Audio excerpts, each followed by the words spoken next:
വീട്ടിലിപ്പോൾ ഒരുപാട് പൂച്ചയുള്ളതുകൊണ്ട് ഭയങ്കര ശല്യമാണ് കേട്ടോ ചില സമയത്തൊക്കെ. കാരണം ഈ വണ്ടിയൊക്കെ തിരിക്കാൻ നേരത്ത് അവരതിൻ്റെ ഇടയിൽ കയറും. പക്ഷെ അവരെയൊക്കെ പാവം തോന്നുന്നതുകൊണ്ട് എവിടെയും കൊണ്ട് കളയാനും തോന്നണില്ലായിരുന്നു കേട്ടോ. അത് ഞങ്ങൾ റെഡിയായി ഇറങ്ങി നമ്മൾ തറവാട്ടിൽ പോണ ദിവസമായിരുന്നു. ഇത് എൻ്റെ കയ്യിൽ കുറേ വീഡിയോ എടുത്ത് വെച്ചിട്ടുള്ളതുകൊണ്ട് എല്ലാം കൂടി മിക്സ് ആയിട്ടാണ് കേട്ടോ ഞാൻ ഇതിൽ കാണിക്കുന്നത്.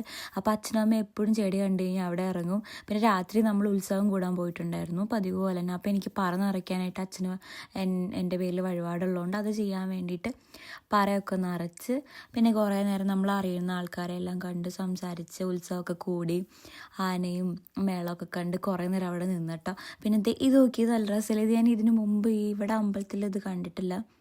പക്ഷെ നല്ല രസം ഉണ്ടായിരുന്നു. അത് കണ്ട് കുറേ നേരം നിന്നപ്പോൾ എൻ്റെ കൂടെ പഠിച്ച ഫ്രണ്ട്സിനെയും അവരെല്ലാവരെയും കണ്ടു. അത് പിന്നെ ഒരു ദിവസം അമ്മ അതേ എനിക്ക് തലയൊക്കെ മസാജ് ചെയ്ത് തരുവാണ് കേട്ടോ. എനിക്ക് ഭയങ്കര ഇഷ്ടം അങ്ങനെ. അപ്പോൾ ഞാൻ കുറേ നേരം അമ്മയെ കൊണ്ട് ചെയ്യിപ്പിച്ചു. പിന്നെ എനിക്ക് ഈ കമ്മലെ കുറച്ച് കാര്യങ്ങളും കസിൻ്റെ കല്യാണത്തിന് ഇതായിട്ട് വാങ്ങാനുള്ളതൊക്കെ നോക്കി ചെരുപ്പും ലാസ്റ്റ് ഞാൻ ഇത് തന്നെ ഫൈനലൈസ് ചെയ്തു. ഒരുപാട് സ്ഥലത്തൊന്നും പോയി നോക്കാനുള്ള സമയം ഒന്നാമതില്ലായിരുന്നു കേട്ടോ. അതുകൊണ്ട് ഞാൻ പിന്നെ ഇത് തന്നെ എടുത്തു. അപ്പോൾ അത്രയൊക്കെ ഉള്ളൂ. ശരി, ബൈ.